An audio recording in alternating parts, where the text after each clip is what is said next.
안녕하세요. 어떻게 설 명절 잘들 보내셨나요? 예, 저도 잘 보냈습니다. 이제 벌써 1월도 이제 끝이 다가오고 있는데요. 근데 이제 음력으로 따지면 사실 어제가 2020년의 새해 첫 날이었죠. 새해 첫 해가 첫날이 되면은 이제 많은 사람들이 올해는 어떤 책을 이렇게 좀 읽어볼까 하고 서점을 이렇게 가곤 합니다.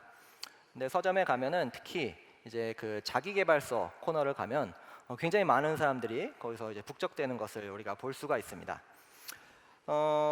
한 서점의 자기계발 코너에 주간 베스트 1위에서 5위를 한번 살펴봤더니 이런 제목이더라고요. 에이트, 아주 작은 습관의 힘, 압축 공부, 하버드 상위 1%의 비밀, 나는 무조건 합격하는 공부만 한다. 이런 책들인데요. 이런 책들이 모두 다 성공학 혹은 경력 관련 분야 이런 책들입니다. 이런 현상은 사실 어느 서점이나 굉장히 비슷한데요. 또 다른 서점의 자기계발 코너의 주간 베스트 1에서 5위를 살펴보면 역시 8, 나는 무조건 합격하는 공부만 한다, 시작의 기술, 헤빗, 하버드 상위 1%의 비밀, 역시 모두 다 성공 혹은 처세술에 관련된 그런 분야의 책들입니다. 사실 우리 모두 다 성공에 굉장히 목말라 있죠. 그래서 사람들은 누가 대박이 났다 이제 그런 얘기를 들으면 그 사람이 어떻게 해서 그렇게 됐나, 그 사람 이야기에 귀를 기울이고 그 사람이 혹시 어떤 비결을 갖고 있나, 그런 것에 우리가 관심을 갖곤 합니다. 성공했다는 사람들의 이야기는 특히 신문에서도 대서특필되기도 하고요. 그 사람의 말이나 어록들, 그런 것들을 우리는 기억하고 있곤 하죠. 왜냐하면 그 사람의 성공을 우리들도 사실 원하고 있기 때문입니다. 우리 모두 다 크고 작은 성공을 바라고 있는 것이죠. 올 한 해 우리 모두 성공을 바라고 있습니다. 그래서 오늘은 우리가 지난주에 걸쳐서 이 요시야의 삶을 다시 한번 들여다보려고 합니다. 그의 인생은 정말 성공한 인생처럼 보이기 때문이죠. 어릴 때부터 왕으로 추대되어서 진실하게 하나님을 살아갔던 요시야 인생이었습니다. 하나님 앞에서 배우는 자세를 멈추지 않았던 그 요시야가 잊혀졌던 그 율법을 발견하고 오늘 살펴보겠지만 정말 대단한 업적을 쌓는 그런 위엄을 토해냅니다. 그래서 함께 그의 삶을 조금 더 자세하게 들여다보면서 오늘 우리 공동체에 주시는 말씀이 무엇인지 함께 귀를 기울여 보도록 하겠습니다. 역대하 34장 30절에서 33절 우리 같이 함께 읽어보도록 하겠습니다. 왕은 주님의 성전에 올라갈 때에 유다의 모든 백성과 예루살렘 주민과 제사장들과 레위 사람들과 어른으로부터 아이에 이르기까지 모든 백성을 다 데리고 주님의 성전으로 올라갔다. 그때 왕은 주님의 성전에서 발견된 언약책에 적힌 모든 말씀을 사람들에게 크게 읽어 들려주도록 하였다.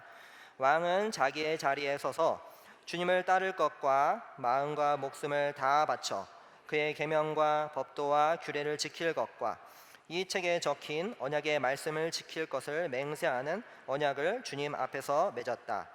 왕이 거기에 있는 예루살렘과 베냐민 사람들도 이 언약에 참여하게 하니 예루살렘 주민이 하나님 곧 조상의 하나님이 세우신 언약을 따랐다. 이와 같이 요시야는 이스라엘 자손에게 속한 모든 땅에서 혐오스러운 것들을 다 없애버리고 이스라엘의 모든 사람으로 주 하나님을 섬기게 하였으므로 요시야가 살아있는 동안에는 백성이 주 조상의 하나님께 복종하고 떠나지 않았다. 제가 지난주에 광고 드렸던 것처럼 요시야가 이 성전을 보수하던 중에 율법책을 발견하고 대대적인 종교 개혁을 단행합니다. 그는 예루살렘의 모든 백성들에게 율법의 내용을 읽어주고 하나님과 언약을 체결하고 있습니다. 특히 30절을 보시면 예루살렘 주민, 제사장, 레위 사람, 어른부터 아이까지 유다의 모든 백성과 언약을 체결했다고 강조하고 있습니다. 일일이 세세하게 사람들을 다 언급하고 있죠. 이렇게 모든 백성들과 대대적으로 언약을 체결하는 것은 사실 구약의 역사를 따져보면은 모세와 여호수아 이래로 솔로몬이 하나님께 성전을 바치면서 모든 백성을 모았던 것을 제외하고는 그 어느 왕도 사실 행한 적이 없던 그런 사실이었습니다. 또 31, 32절에서 요시야 왕은 모든 백성 앞에서 율법의 내용을 철저히 지킬 것을 맹세하면서 백성들도 그 언약에 참여하게 하고 있습니다. 그 내용은 33절에서 이스라엘 모든 땅에서 혐오스러운 것들을 다 없애버리고 하나님만 섬기는 것이었죠. 비록 이 역대기는 이 내용을 단지 33절 한 줄 간략하게 기술하고 말지만 열왕기하 23장을 보시면 4절에서 14절에 걸쳐서 매우 장황하게 그 내용을 다루고 있는 것을 볼 수가 있습니다. 그 내용들을 간략하게 말씀드리면 우상을 섬기는 기구를 태우고 산당에서 일하는 제사장들을 다 쫓아내고 산당을 폐하고 우상들을 부숴버리는 그런 내용들입니다. 요시야는 정말 대단한 왕이었습니다. 유다의 왕들 중에 우상을 부수는 몇몇 왕들이 있긴 했지만 이 요시야처럼 율법에 따라서 철저하게 산당을 다 폐하고 또 우상을 섬기는 제사장들을 다 내쫓아버리고 그 우상을 섬기는 기구들 하나하나까지 다 부셔버리는 그런 왕들이 여태껏 아무도 없었습니다. 사실 기존의 모습들을 바꾸는 이 개혁이라는 것은 정말 쉽지가 않죠. 특히 하나님 말씀에 위배되는 그 조직의 오래된 문화와 그런 규율을 역행한다는 것은 정말 쉬운 일이 아닙니다. 그런데 우리의 회사나 학교 등 각각의 조직과 그룹들을 보면 늘 기존의 관행과 문화들이 자리 잡고 있는 것을 우리는 볼 수가 있습니다. 한두 사람만 모여도 끼리끼리라는 문화가 작동되고 있고요. 그 가운데 악이 발동되어서 늘 힘의 불균형이 일어나곤 합니다. 약자는 강자에게 억압당하고 먹이가 되기 일쑤죠. 어떤 보이지 않는 룰과 그 조직을, 그 그룹을 지배하고 있는 어떤 힘이 그곳에 늘 있습니다. 그런데 그런 룰을 깨고 반대되는 행동을 한다는 것은 정말 말처럼 쉬운 것이 아니죠. 여기에 모여있는 다음 세대의 우리 친구들도 좀 이해하기 쉬운 예를 하나 들어보면 우리 친구들 학교나 우리 주변에 어떤 친구를 괴롭히거나 혹은 우리 친구 어떤 친구를 이렇게 따돌리는 친구들에게 야 그거 잘못된 거야 너 그렇게 하면 안 돼 그렇게 말해본 친구 있나요 혹시? 네, 손 들면 안 돼요. 네, 없죠. 네. 왜냐하면 굉장히 어려운 일이고 그렇게 하면 나도 피해 당할까 봐 두렵기 때문이죠. 그런데 그런 어려움을 감수하면서 요시야 왕은 개혁을 하였습니다. 모두가 하나님을 거역하는 순간에 하나님을 따르는 제도와 그런 질서를 만들어낸 것이죠. 이 정도만 해도 이 요시야 왕은 정말 성공했다고 불릴 수 있을 것 같습니다. 그런데 요시야의 성공은 거기서 멈추지 않습니다. 역사상 모든 이스라엘 백성이 대대적으로 유월절을 지킨 경우가 없는데 그 중에 유일하게 한 번 요시야 왕에 의해서 이 유월절이 완벽하게 이루어지고 있습니다. 역대하 35장을 보시면 요시야 왕이 유월절을 어떻게 지켰는지 매우 세세하게 자세하게 기록하고 있는 것을 우리는 볼 수가 있습니다. 이 유월절은 구약에서 하나님 나라의 시작을 알리는 매우 중요한 사건이었습니다. 이스라엘 백성들이 이집트에서 탈출할 때 유월절을 통해서 비로소 그 이집트를 탈출할 수 있었기 때문이죠. 그래서 이 유월절을 기념하는 것은 대단히 이스라엘 백성들에게는 중요한 사건이었습니다. 마치 이미 임한 하나님 나라를 이 땅에서 경험하는 것이었죠. 아직 임하지 않은 그 마지막 때의 완전한 축제를 이 땅에서 경험하는 것이었습니다. 그래서 요시야 왕의 이 유월절은 세 가지 특징을 갖고 있는데요. 먼저는 말씀을 따라서 지켰다는 것입니다. 제가 부분적으로 발췌한 역대하 35장 3절에서 13절을 같이 한번 읽어보도록 하겠습니다. 왕은 또 주님께 거룩하게 구별되어서 온 이스라엘을 가르치는 레위 사람들에게도 다음과 같이 지시하였다. 당신들은 이스라엘의 다윗 왕이 글로 써서 지시한 것과 다윗의 아들 솔로몬이 글로 써서 지시한 것을 따라 가문별, 갈래별로 준비를 하고 있다가 당신들은 유월절 어린 양과 염소를 잡아야 합니다. 그리고 당신들은 스스로를 정결하게 하십시오. 그리고 동족을 위하여서도 준비하십시오. 이 모든 일은 주님께서 모세를 시켜서 말씀하신 그대로 해야 합니다. 그런 다음에 레위 사람들은 번제물로 바칠 짐승을 백성에게 가문별로 나누어 주어서 백성이 모세의 율법에 기록되어 있는 대로 주님께 드리게 하고 소도 같은 방법으로 하였다. 레위 사람들은 유월절 어린 양을 규례에 따라서 불에 굽고 나머지 거룩한 제물은 솥과 가마와 냄비에 삶아 모든 백성에게 속히 분배하였다. 본문에 보시면 요시야가 이 유월절을 철저하게 하나님의 말씀을 따라서 이루어냈다고 그렇게 기록하고 있습니다. 4절에서는 다윗 왕이 글로 써서 지시한 것과 솔로몬이 글로 써서 지시한 것을 따라라고 말하고 있고요. 6절 후반쯤을 보시면 주님께서 모세를 시켜서 말씀하신 그대로 해야 합니다라고 적혀 있고요. 12절 중간쯤을 보시면 백성이 모세의 율법에 기록되어 있는 대로라고 말하고 있고요. 13절 중간쯤에도 어린 양을 규례에 따라 불에 굽고 라고 이렇게 세세하게 언급을 하면서 요시야 왕이 유월절을 지킨 것이 바로 말씀을 따라서 이루어냈다라는 것을 강조하고 있습니다. 하나님 나라는 말씀대로 살할 때 우리가 경험할 수가 있습니다. 이 세상의 법칙대로가 아니라 왕이신 하나님의 말씀대로 살아갈 때 우리가 비로소 이 하나님 나라를 경험할 수 있는 것이죠.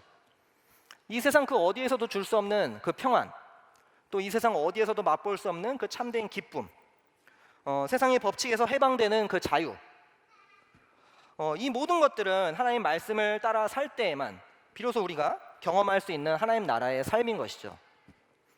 요시야는 말씀대로 유월절을 지키면서 하나님 나라를 경험한 것이었습니다.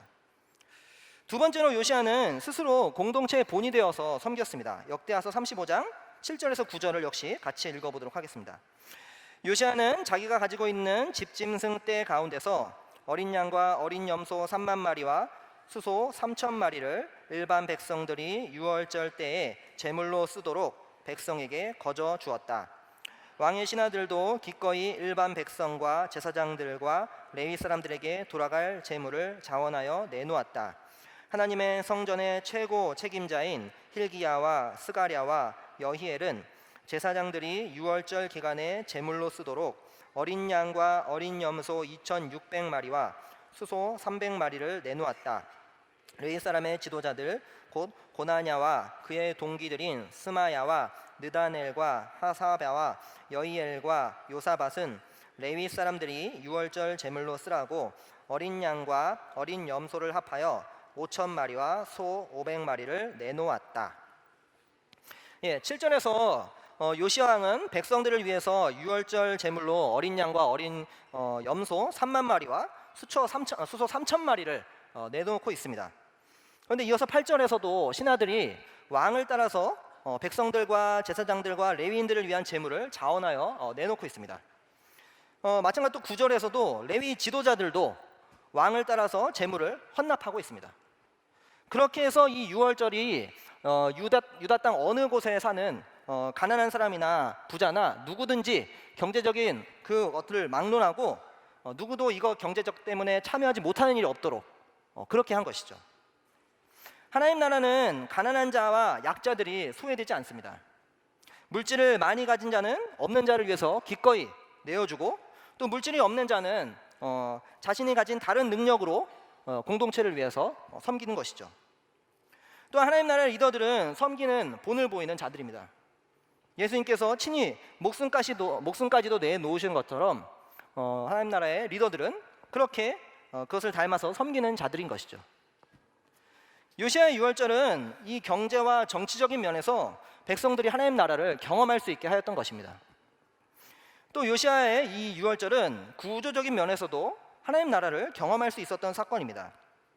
요시야 왕은 유월절을 지키면서 공동체 내에 다양한 사람들에게 역할을 부여하면서 서로가 서로에게 보완될 수 있도록 그렇게 유월절이 지켜지도록 하였습니다. 역대하 35장 10절에서 15절 역시 같이 함께 읽어보도록 하겠습니다. 유월절을 지킬 제사 준비가 이렇게 다 되었을 때에 제사장들과 레위 사람들은 왕이 명령한 대로 각각 제자리에 섰다. 희생 제물인 양과 염소를 잡은 뒤에 레위 사람들은 잡은 짐승의 가죽을 벗기고 제사장들은 손으로 피를 받아 제단에 뿌렸다. 이렇게 하고 난 뒤에 그들은 자신들과 아론의 자손 제사장들 몫을 준비하였다. 그것은 제사장들이 번제로 바치는 짐승들을 불에 태우고 희생 제물에 기름기를 태우느라고 밤까지 바빴기 때문이다. 그래서 레위 사람들은 자신들과 아론의 자손 제사장들 몫을 준비하였던 것이다. 노래하는 사람들 곧 아삽의 자손은 다윗과 아삽과 헤만과 왕의 선견자 여두둔의 지시를 따라 각자 지정된 자리에 서 있었고 문지기들은 각자가 책임 맡은 문을 지키고 있었다. 노래하는 사람들이나 문을 지키는 사람들이 그들의 근무 장소에서 떠나지 않아도 되었던 것은 그들의 친족 레위 사람들이 그들의 몫을 준비하여 주었기 때문이다. 요시야 왕은 레위인들과 제사장들에게 각각에게 역할을 부여하고 있습니다. 제사장들은 짐승의 피를 받아서 제단에 뿌리는 역할을 하였고요. 레위인들은 짐승의 가죽을 벗기고 불에 구워서 백성들에게 분배하였습니다.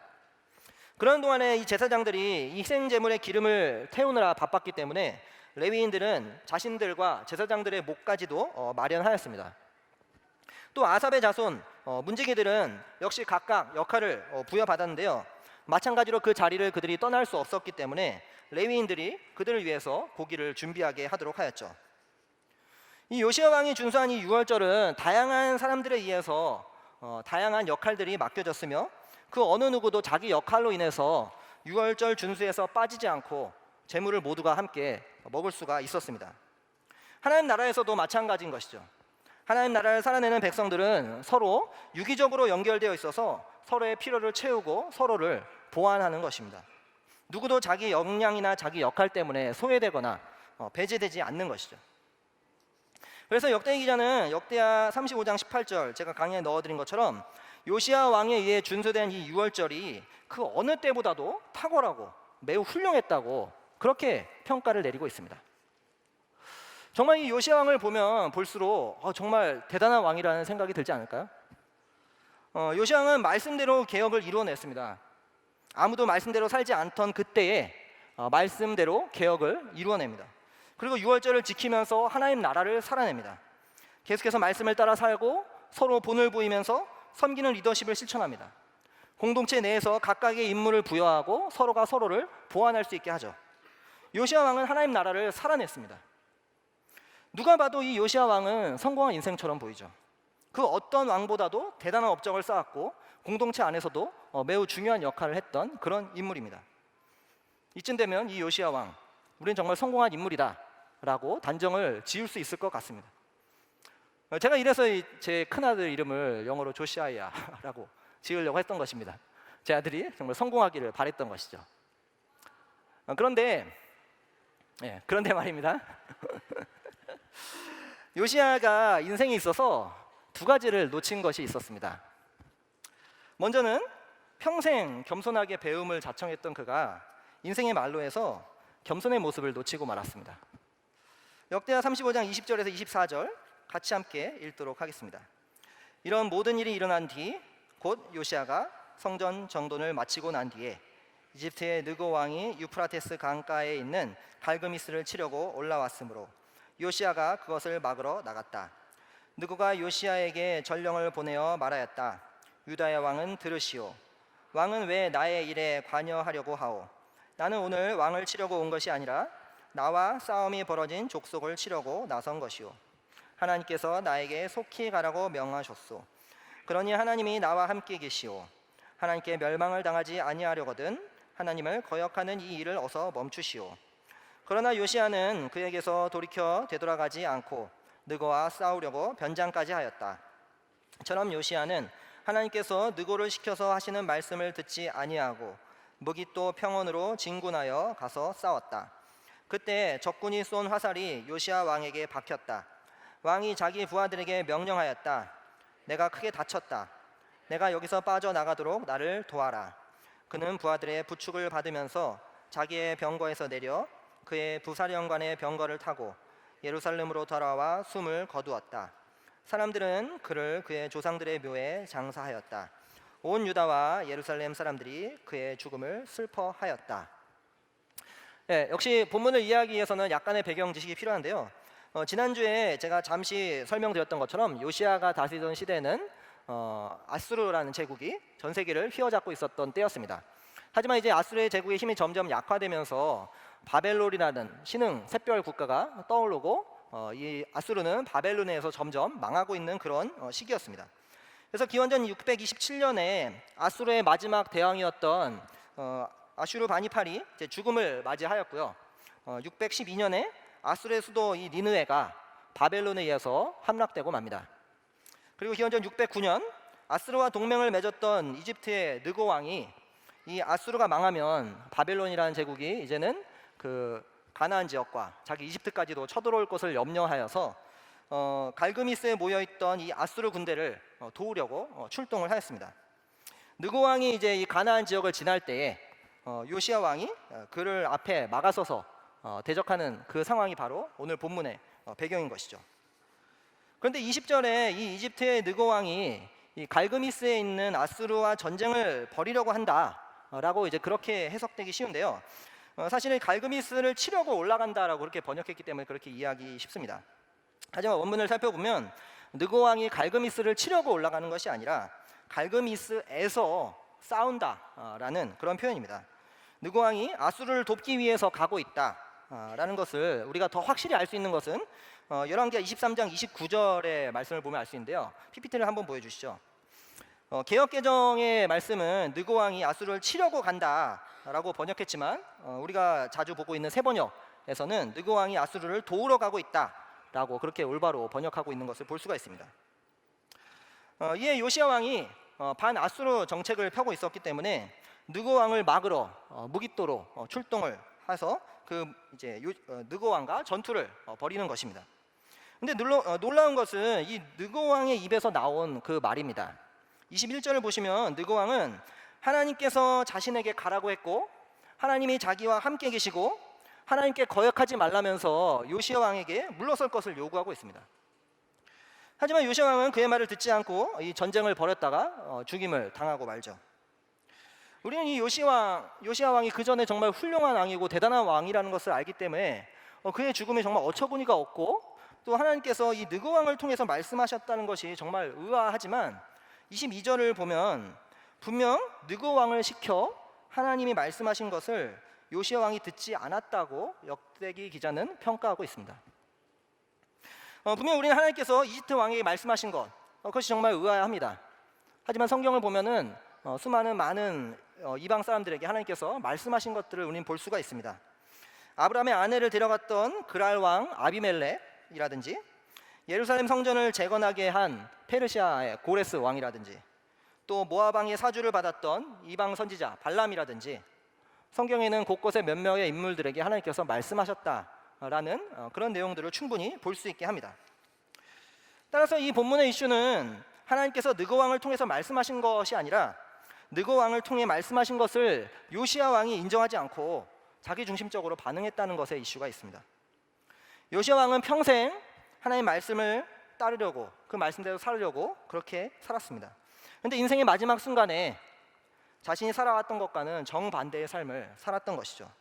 평생 하나님 앞에 겸손하게 배우며 살아왔던 그가 하나님께서 느고 왕을 통해 말씀하실 수도 있다는 것을 인정하지 않았습니다.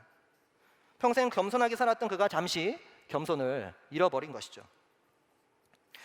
우리는 요시야가 이 느고 왕을 대적한 것이 이집트의 지배를 받지 않으렸던 것인지 아니면은 뭐 아수르의 지배를 벗어나려고 했던 것인지 혹은 뭐 바벨론과 동맹을 맺어서인지 사실 본문을 통해서는 우리가 알 수가 없습니다.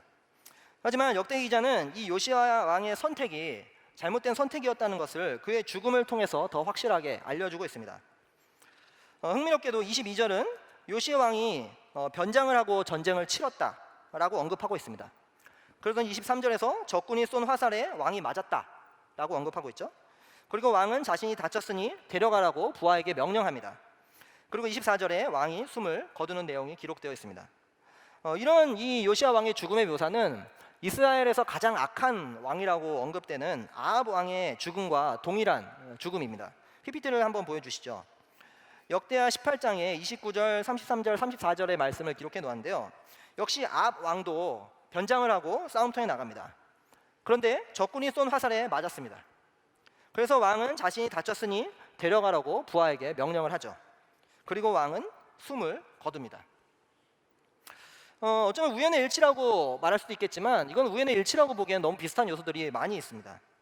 오히려 이 역대기 기자가 요시야 왕의 죽음을 통해 그의 잘못을 지적하고 있다고 우리는 평가할 수 있는 것이죠.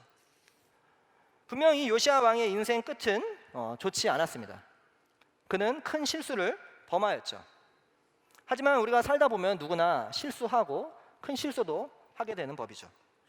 문제는 요시야 왕이 의도적으로 하지 않은 것이 있다는 것입니다. 바로 신앙을 가르치는 것입니다. 두 번째 요시야 왕이 놓친 것은 바로 조부의 모습이었습니다. 제가 오늘도 강의 안에 표를 하나 넣어드렸는데요. 이 표는 요시아의 세 아들이었던 요아하스, 여호야김, 시드기야, 그리고 여호야김의 아들이었던 여호야긴이 왕이 되고 폐위되는 그런 시기들을 보여주고 있습니다. 무기또에서 요시아가 이집트 느고 왕에게 패하고 그의 아들이었던 여호아스가 23살에 왕이 되었습니다. 그때가 609년이었습니다. 그러니 이 여호아스가 태어난 때는 23년을 거슬러 올라가는 632년이 되죠. 그리고 이때 요시아 왕의 나이는 16살이었습니다. 16살이면 요시아 왕이 왕이 된 지 이제 8년째, 조상 다윗의 하나님을 찾기 시작한 그때였죠. 그런데 여호아스는 3개월 만에 이집트의 느고 왕에 의해서 이집트의 포로로 끌려가서 죽임을 당하고 맙니다. 그래서 기원전 608년 여호아스의 배다른 형이었던 여호야김이 25살에 이집트에 의해서 왕으로 세워지죠. 역시 여호야김의 출생을 돌아가 보면 그때 요시아의 나이는 14살이었다는 것을 우리는 알 수가 있습니다. 여호야김은 11년 동안 유다를 통치하였지만 기원전 598년에 바벨론에 의해서 폐위되고 그의 아들이었던 여호야긴이 18살에 왕이 됩니다. 여호야긴이 태어난 해를 역시 거슬러 올라가 보면 조부였던 요시아는 33살, 아버지 여호야김은 19살이었던 기원전 615년인 것을 알 수가 있습니다. 그러나 여호야긴 역시 바벨론에 의해서 3개월 만에 폐위됩니다. 그리고 여호야긴의 삼촌이자 요시아의 마지막 아들이었던 시드기야가 기원전 597년에 21살의 나이로 왕으로 세워지죠. 따라서 시드기야의 태어난 해를 역시 돌아가 보면 요시아가 30살이었던 618년이었던 것을 알 수가 있습니다. 그런데 그렇게 보면 시드기야는 9살 만에 자기 아버지를 여의었고 형들이 왕이 되는 것을 지켜보면서 살아갔던 것이었습니다. 제가 이렇게 요시아 왕의 후손들의 나이를 언급하고 그 시기들을 돌아가 본 것은 모든 그 후손들의 왕들이 하나같이 아버지가 나이가 어린 10대 때 태어나는 것을 우리는 볼 수가 있습니다. 유일하게 시드기야만 요시아가 30살에 태어나는 것을 알 수가 있죠. 그러나 시드기야가 9살이 되었을 때 아버지 요시아는 느고 왕에 의해서 죽임을 당하고 시드기야는 조상들의 악을 본받았던 형들의 모습을 본받으면서 자랐습니다. 4명의 왕 모두 다 하나같이 주님 보시기에 악하거나 조상들의 악을 본받았다고 역대기는 평가하고 있습니다.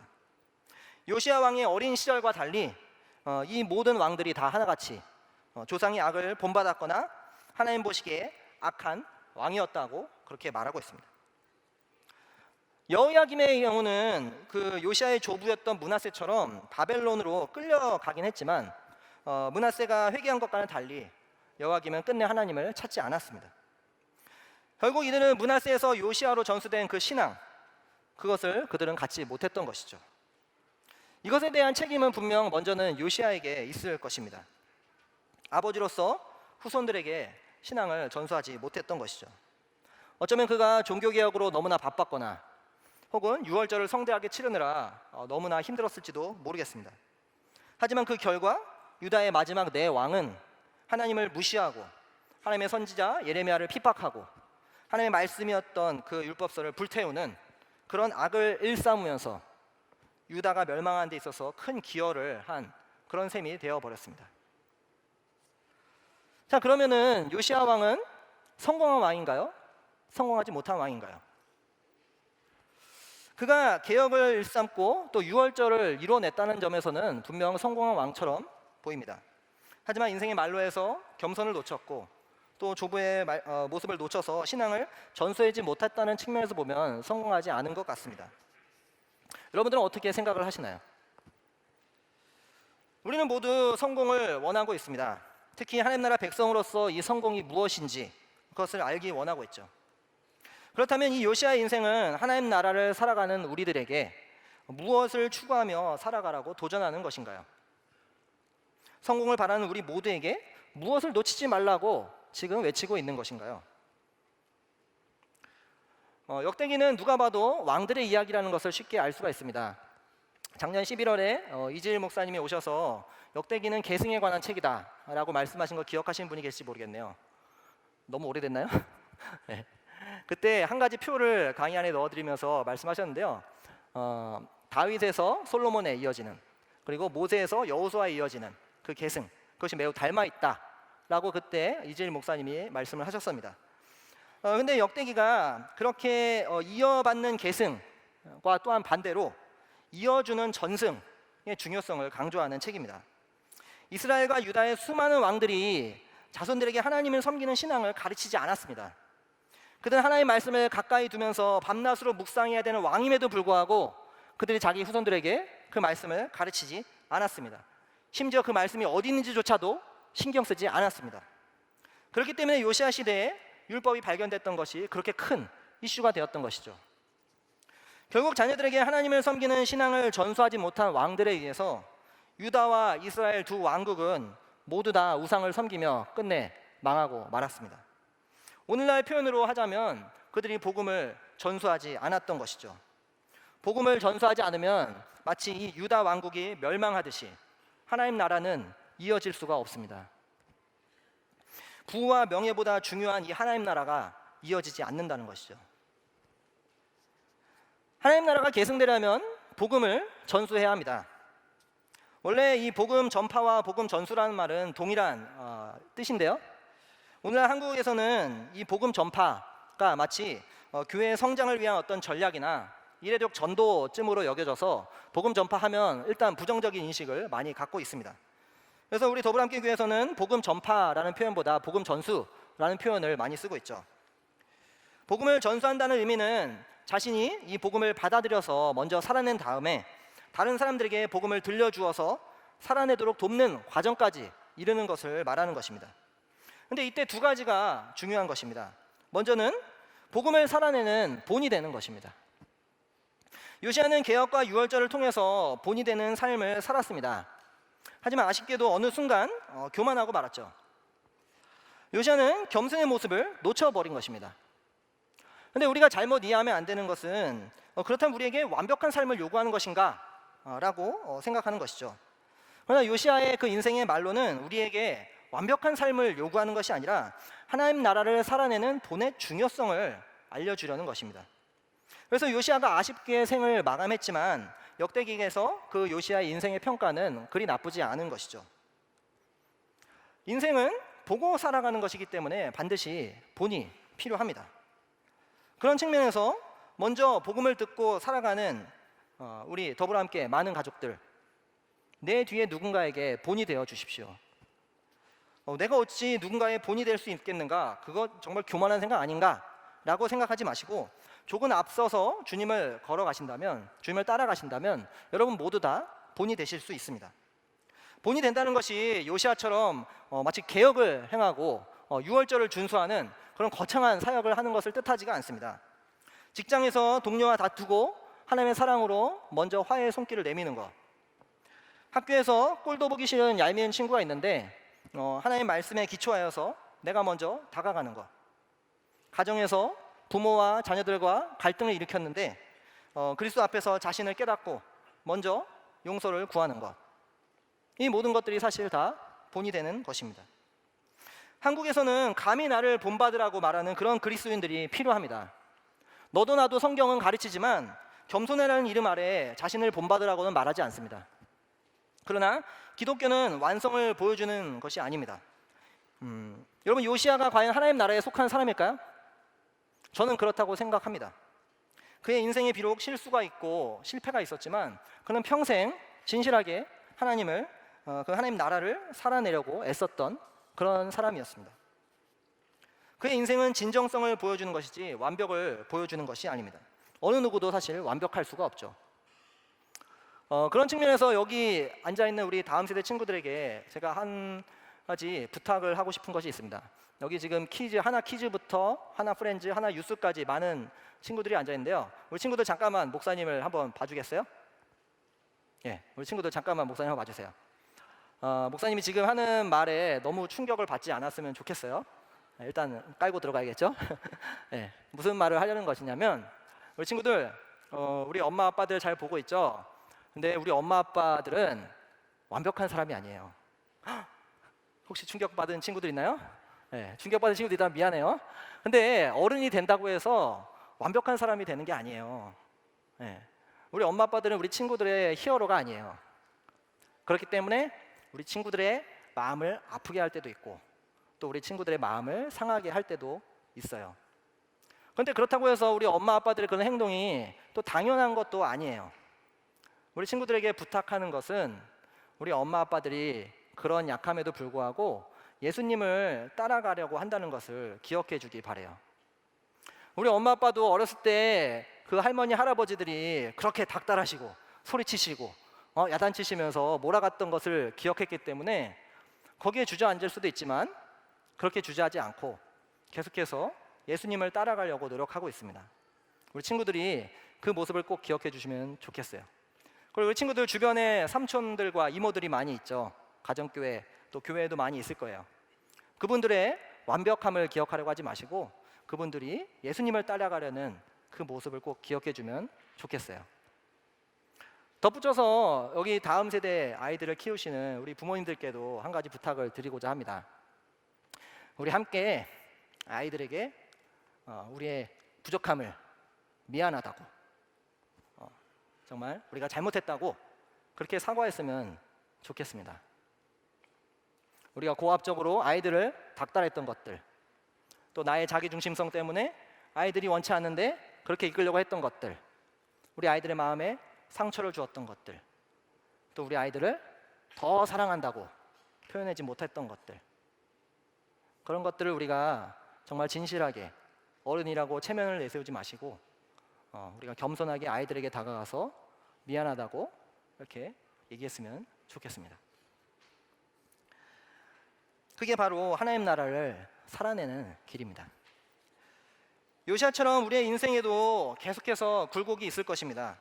하지만 그런 과정 가운데서도 진정성 있게 하나님 나라를 살아내려는 그 자세가 중요합니다. 배우고 들어온 대로 살아가려는 그 자세, 그것이 이 복음 전수에서 꼭 필요한 자세인 것이죠. 복음 전수에서 두 번째로 중요한 것은 복음을 가르치는 것입니다.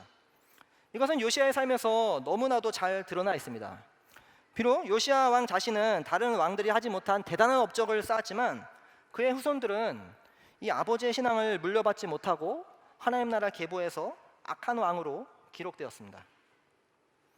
요시야 자신은 인생의 말로에 그 회심한 그 조부의 신앙을 배워서 평생 그렇게 하나님을 따라 살았지만 요시야는 하나님의 뜻을 행한다고 하면서도 그 어린 자녀들에게 신앙을 가르치는 것을 놓치고 말았습니다. 우리는 이 가르치는 것의 중요성을 절대로 놓쳐서는 안 됩니다. 들음이 없이는 믿을 수가 없는 것이죠. 그런 의미에서 이 복음을 전하고 가르치는 이 일을 우리는 게을리해서는 안 됩니다.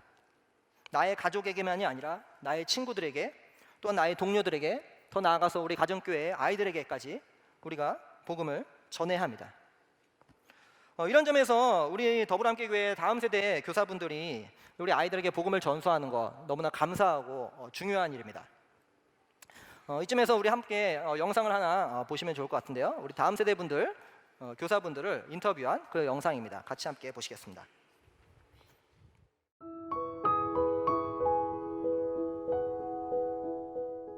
좀 힘들어요. 직장인 생활을 하는 사람의 입장에서는 아침에 일찍 나오는 게 가장 힘들더라고요. 주일날 조금만 더 늦잠 자고 싶은데 그러지 못하니까. 그런데도 항상 지각은 하고 있어요.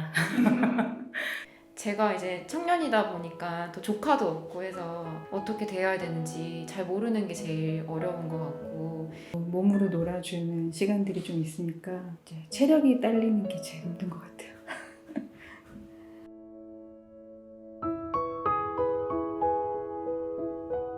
제가 사춘기를 좀 고민도 많이 했고 가장 힘들었던 그런 시기를 보냈었는데, 그 시기에 하나님을 만났던 경험들, 기도하면서 버텼던 시간들을 아이들하고 좀 공감하고 나누고 싶어서 점점 더 세상이 구석구석 좀 깨어져 가고 있다는 생각을 하는데요. 저도 아직 어리긴 하지만 내 아이들이 이렇게 예쁜데 이 아이들이 그 깨어진 세상을 정말 맨몸으로 던져서서 복음 없이 살아간다고 생각하니까 너무 마음이 아픈 거예요. 그래서 좀 더 복음, 하나님 나라 복음에 더 어린 나이에 알아가고 배워가서 그 안에서 잘 성장해서 정말 튼튼하게 자신 있게 세상을 좀 하나님 나라를 살아갈 수 있었으면 좋겠다는 생각이 있는 것 같습니다.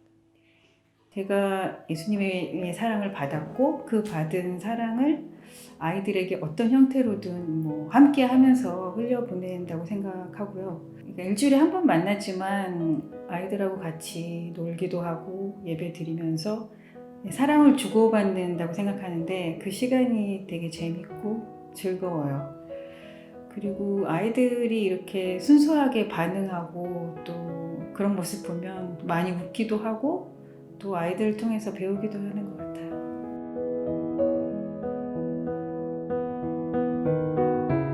사실은 아이들이 초등학교 1, 2, 3학년 아이들인데 이때 제가 뭔가를 이렇게 진지하게 붙잡고 얘기하기는 아직 좀 너무 어린 느낌이 있어서요. 다른 것보다 그냥 하나님이 얼마나 이 아이들을 사랑하시는지 그것만 좀 알려주고 싶고, 제가 했던 말 중에 애들이 가장 좋아했던 말은 수학을 되게 힘들어하는 아이가 있었는데 그냥 제가 수학 좀 못해도 괜찮아, 네, 그래도 하나님은 사랑하셔 이렇게 얘기했더니 너무 좋아하고 반응을 해주더라고요.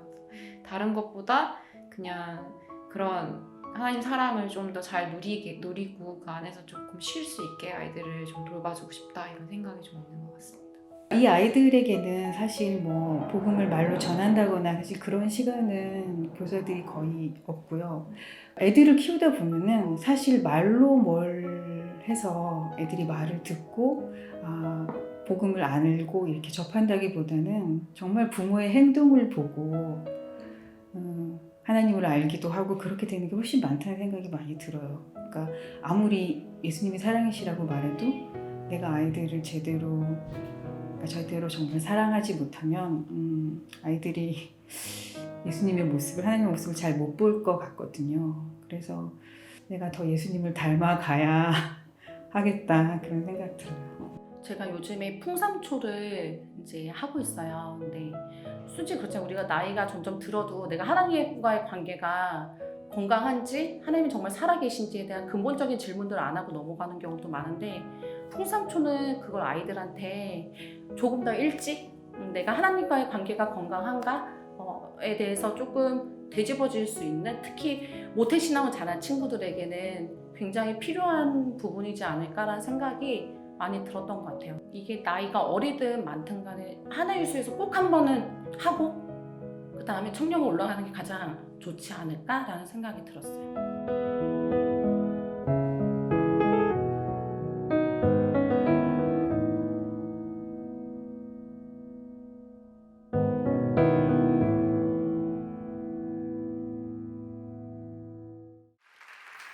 네, 우리 다음 세대 교사분들 정말 수고 많이 하고 계시죠. 예, 방금 영상에서도 나왔듯이 힘듦에도 불구하고 우리 다음 세대 교사분들이 정말 열심히 우리 아이들에게 복음을 전수하고 계십니다. 근데 이렇게 힘듦에도 불구하고 우리 교사분들이 왜 그렇게 복음을 전수하고 계시나요? 그것은 이 길이 바로 하나님 나라를 지속하는 길이기 때문입니다. 우리에게 주어진 이 생명이 멈추지 않는 그 길이기 때문인 것이죠. 근데 고학년의 아이들에게는 이 풍삼초를 통해서, 풍삼삼의 초대를 통해서 직접적으로 복음을 전할 수가 있지만, 아직 이해력이 부족한 저학년의 아이들에게는 우리가 어떻게 복음을 가르칠 수가 있을까요?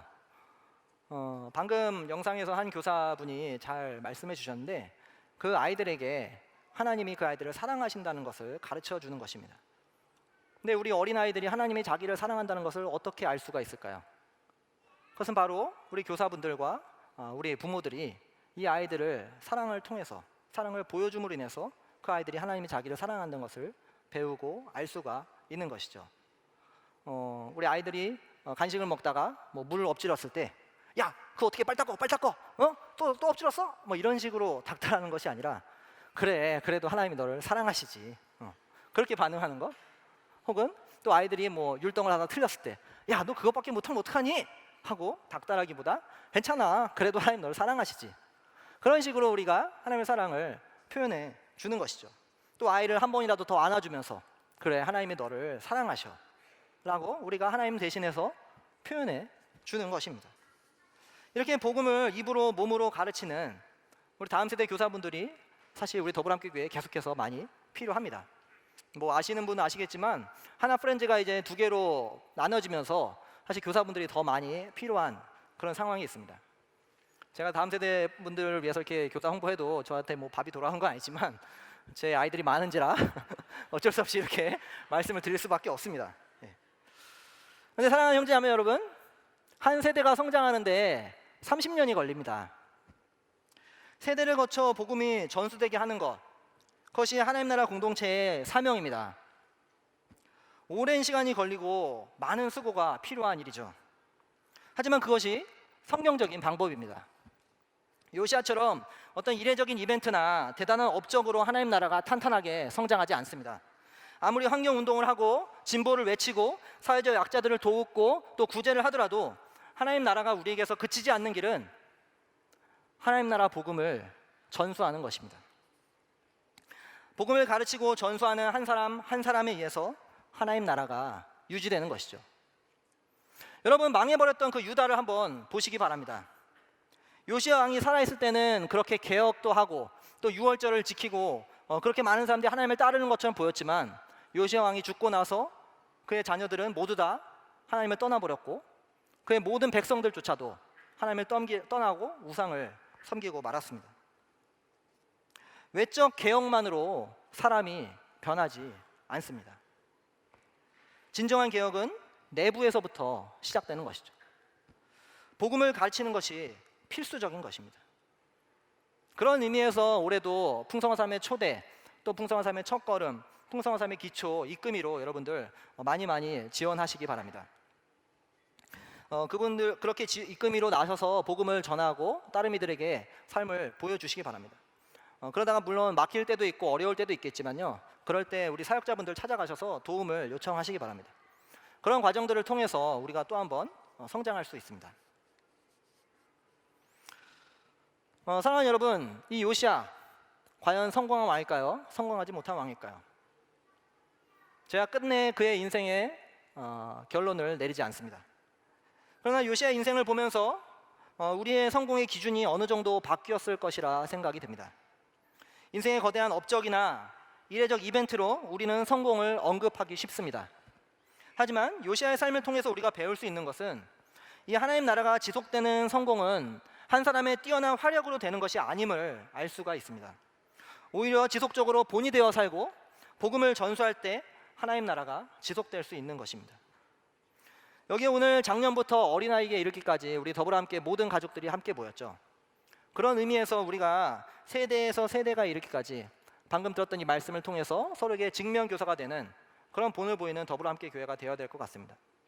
우리 장년들은 청년들에게, 청년들은 청소년들에게, 또 청소년들은 우리 아동들에게 본이 되어서 살아가고 또한 복음을 가르치는 것을 그치지 않을 때 우리에게 임한 이 하나님 나라가 멈추지 않을 것입니다. 우리 부모님들은 자녀들에게 복음을 가르치는 것이 매우 힘들고 어렵다는 것 저도 매우 공감하고 이해하고 있습니다. 그런 측면에서 우리 주변에 계시는 많은 삼촌과 이모분들이 큰 도움을 주실 수가 있습니다. 우리 아이들이 인생에서 하나님 나라를 살아내는 우리 부모 외에 또 다른 어른들을 만날 때 그 아이들에게 하나님 나라 갈 수 있는 길이 열리게 되는 것이죠. 우리는 올 한 해도 성공하는 인생을 살기 원합니다. 세상은 그 성공을 부나 명예나 힘으로 측정을 하지만 하나님 나라에 들어왔다면 우리는 이미 성공한 인생들입니다. 하나님 나라를 살아가는 우리는 이미 그 성공한 삶을 살고 있는 것이죠. 이미 성공의 여정에 들어선 여러분 모두 그 길에서 벗어나거나 떠나지 마시고 계속해서 서로에게 본이 되시며 복음을 전수하시며 그렇게 해서 계속해서 이 하나님 나라를 살아내시기를 예수님의 이름으로 축원합니다. 우리 오늘 1분간 잠시 침묵하면서 우리에게 주신 말씀을 묵상하도록 하겠습니다.